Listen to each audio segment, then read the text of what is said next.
Alrighty, welcome back to the Gex 3D Enter the Gecko commentary with me, Skully the Metalhead. Today, yeah, as you can probably tell by the little preview thingy in the timeline, or possibly even by the title itself, which I still have yet to decide while commentating. Yeah, one level for this part, and a similar reason as to what I said last time, but yeah, I want to keep it to a single concise level because, well, this level is, though long, it's a part of my favourite level theme, and I wanted to dedicate a part to it, so, yeah, I love the Circuit Central levels that much, I'm sorry. And again, as I mentioned before in the last part about hard drive space and all that kind of bollocks, it's just something that I really want to, you know, conserve, and, well, what better way to do it than have an entire part dedicated to my favourite level trope. So yeah, Circuit Central away. Also, it does give me an excuse to listen to my favourite music, which is the ambient piece. That we never really got to hear in www.com, because, you know, there's usually just a lot of bouncy energy balls, which are, yeah, it's just right there. Yep, there goes the ambient piece. Which disappoints me, because the ambient piece is one of my favourite musical pieces in the entire game. I'd say it's either that or the Resopolis music piece that you briefly heard in the, I got the reruns bonus mission. Yeah, there we go, that's the music we love. This mission, though relatively long, I think is still relatively straightforward. It's mostly just dashing around getting to the end of the TVs. I don't think there's any requirements for these missions now that I think about it. Well, specifically anyway, I can't quite remember, so it'll be a good time to find out here. This is from Mr. Sinatra. Yes, indeed, it is Mr. Sinatra. Gexy. Now, although this level trope is set within, you know, the internet, I do have to question what it's specifically homaging, because I think this game came out like an entire year before The Matrix came out, so I don't think it's parodying that. Tron, I guess you could kind of say that it is, although I don't think Tron... Well, I say that, but I think Tron was a little bit more stylized in terms of its look than what Gex is displaying right now. I don't know, I think... Fuck, what was that movie called? It came out in the mid-90s, I think it was called, like, Hackers, with, like, a Z at the end. Or possibly Existence, although I think that might have come out in 1999, I think. I don't know. Just general internet shit. Although, funny thing, actually, now that I remember it, with the name www.com, yeah, that's actually a real site, which I searched up one day because I was bored. And I believe what it says is that you've reached the very last page of the internet. We hope you've enjoyed your browsing experience, now please go outside. Yeah, I think that was probably the only hyperlink that it had, well, hyperlink, I mean the only link that it had outside of, you know, the leveling this game. Whee!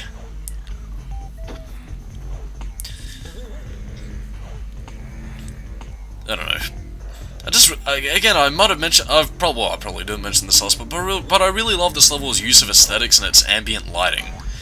Well, I'd say lighting, but I'd say more so its use of colours. I mean, I'm sure had Gex been remade on current generation consoles, this level would look absolutely fucking atmospheric and fantastic. I mean, seriously, with what lighting engines can do today, I'd be absolutely astounded to see what the hell this level would look like, reinterpreted. But I mean, that being said, actually, I mean, on the subject of graphics and everything, like, I usually think that a good lighting engine can really go above and beyond in making your game, even if it is graphically inferior to a lot of things in this day and age, look absolutely beautiful. And the one thing that I'm thinking of immediately when it comes to mind is the way in which Jak and Daxter the Precursor Legacy looks. In the sense that even though it is, obviously... It is very much an early PS2 looking game, even though it has aged surprisingly well, visually speaking.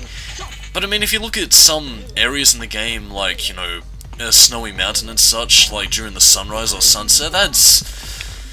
Honestly, man, that's fucking gorgeous. And I'd say, probably to use a different example as well, it would be the Silent Hill series on the PlayStation 2 era as well, wherein, like, I mean, even though a lot of the graphics do look noticeably PlayStation 2, like, I mean, the amount of shadows and darkness used really does a I say that, and also the noise filter does an amazing job of making the games look above and beyond their time.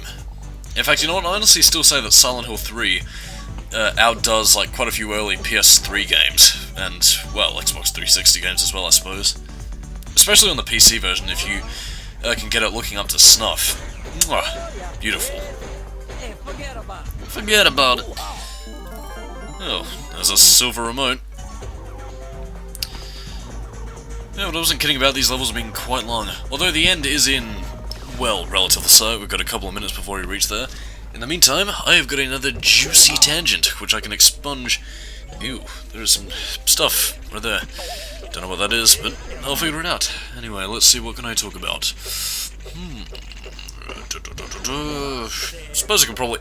Yeah, I think this part is long enough so I can probably talk about my history with the Gex series, which... God, that's gone back a fair ways. I'd say I first learned about the Gex series from... And again, as much as a certain video of mine has negative connotations to it, I'd say probably Gex Up was the one that taught me the most about Gex. Actually, well, again, here's the thing though, I'm not sure whether or not it's my memory playing tricks on me, but I'm not necessarily sure if it was he who introduced the franchise to me, or if it was... or if I had found out about it beforehand, because I seem to remember watching an episode of Forgotten Media by the YouTuber named MeltingMan234 on it beforehand, although I think that might have come later, and I'm not necessarily sure whether or not I discovered it on my own, or if it was by Gex Up's influence, so it's a little bit confusing, but yeah, around about the point of the late 2000s when I was on my huge platform kick, when I was, you know, real big into games like Sonic and Crash Bandicoot and all that, I stumbled upon Gex and I found myself really loving the aesthetics. Mostly the latter two games. I didn't really have much experience with the original game up until, let's say, it was released on the PlayStation Store. But in a general sense, like, I mean, I just found the series really enamoring, and the first game I played in which was Gex 3 Deep Cover Gecko, mostly because that was the only one that was available on the PlayStation Store and the PS3 at the time in Europe, PAL, Australia, whatever's your poison. And, yeah, that's why I had a lot of fun memories just, you know, playing these games, watching Gex Up's reviews of them, I think Gex 2 was his first one, actually, and having a lot of fun memories that were eventually pissed on because of dark times and sadness. I'm sad now. Oh, well, at least the music is here to reflect my... Well, was here until I picked up the green energy ball. Yeah, surprisingly enough, the little AT-AT walkers, or whatever the hell they're supposed to be parodying, activate when you have the green energy charge. Which I think in some cases you kind of need to activate them just so you can progress with the story and all that, but... yeah, jumps are good, I suppose. Well, that kind of ended quicker than I thought. I suppose I could probably talk a little bit more about some specific memories I have about this game in particular. I don't know, I guess that's kind of what I'm doing the other time, although I suppose, retrospectively, this has mostly been more of, in quotation marks I say here, a professional commentary, in the sense that I've mostly been talking about the levels, while also divulging into random little tangents in my own little expository way, which I say has probably come together a lot better than I'd actually anticipated. I thought I would have lost myself quite easily, especially considering how Silent Hill and Doom 3 got at times. But yeah, I'd say, generally, in terms of expunging my personal history with Gex, it never really came up as much as it probably would for a lot of other people. Then again, I suppose it does kind of congeal into a lot of the other platforms that I got into around during, you know, the late...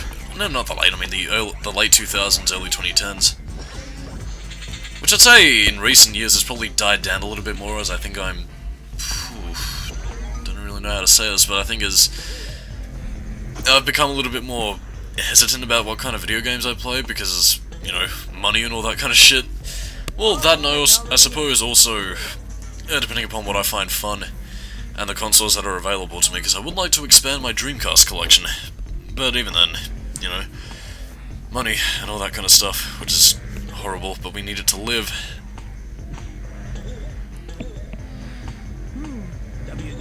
Yes. I suppose in terms of these little sections here, outside of the fact that it sends you backwards, there's not really much of a threat. I mean, I suppose both by virtue of Gex's, 4 hit point wonder, you're not really in danger of dying easily necessarily, but at the same time though, keep on your toes, because there are some sections, especially in the prehistoric levels, that can catch you off guard.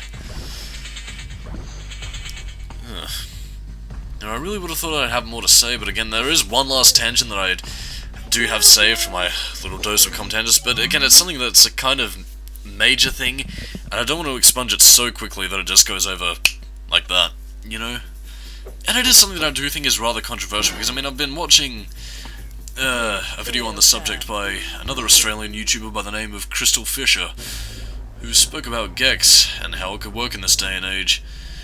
But at the same time, I mean, considering me and I try and look at things from a more of a neutral perspective, I have conflicting thoughts about what would happen if Gex was to be brought back, which again, according to 2015 word by Square Enix, they supposedly are licensing out their IPs, including the Gex series. But then again, that was 2015 and nothing's really come of it, so again, I'm not necessarily sure whether or not, Square Enix are going to say, Crystal Dynamics make another Gex game and stop milking the Tomb Raider series, or if they're going to license it to another developer entirely, but even still, I'm just curious to see what they do with that. Because, I mean, Crystal Dynamics, I mean, they're not only known for Gex, I mean, like, they also made the Pandemonium games for the same system, which there's actually a reference to in this game as well. I believe in one of the ending cutscenes as well, which is quite fun. Well, I suppose with the lack of anything else to talk about, I could probably bring up a little bit of trivia that's a little bit more relevant to Deep Cover Gecko than it is here. But there is a boss in Deep Cover Gecko called the Brain of Oz, that was actually intended for this game, which, for those of you wondering what I'm talking about, it's basically the Wizard of Oz themed boss that you fight midway through the game in Gex 3.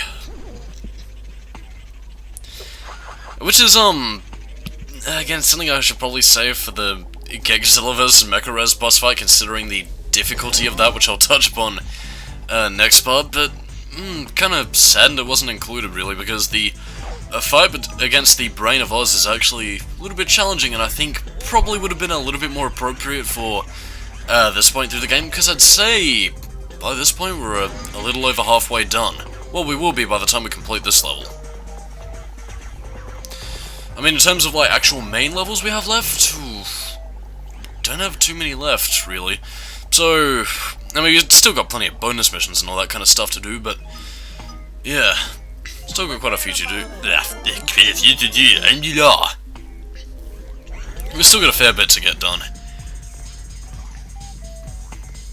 Yeah, and this is also a level where I think the camera's cuckoo noise will probably become the most prominent.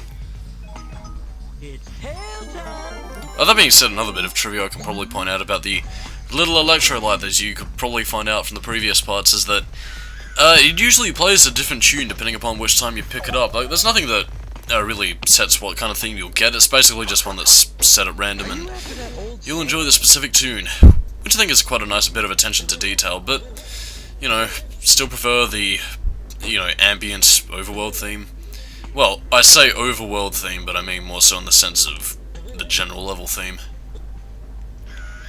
This can be this platforming can be a little bit finicky to handle, because what happens is that, and again there was some in the www.com level as well, is that basically you basically tail swipe it and you'll be sent in the direction in which the momentum of the platform was going at before. So be careful where you aim your shots and just make sure that your trajectory hits exactly where you need to go. Because otherwise you just hit the wall, and then you get sent back, which of course is not fun. Although, yeah, I'd say this is probably the final stretch, now that I think about it, because the end is inside and I can see the little end teaser stinger that I half mocked up, because with Doom 3 I just basically used the ending theme. I don't think I did anything for the Matrix Path of Neo, and I did this little thing for Enter the Gecko, because I thought, well, since it is based, a little bit more on television and all that, I figured it might make, for at the very least, a loving send-off. I don't know, man. I mean, it's just something that I decided to do to make the endings a little bit better.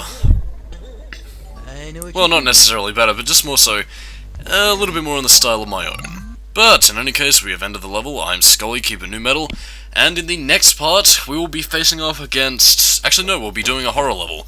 Next level's Portigex, so I will see you later. Have fun, kiddies.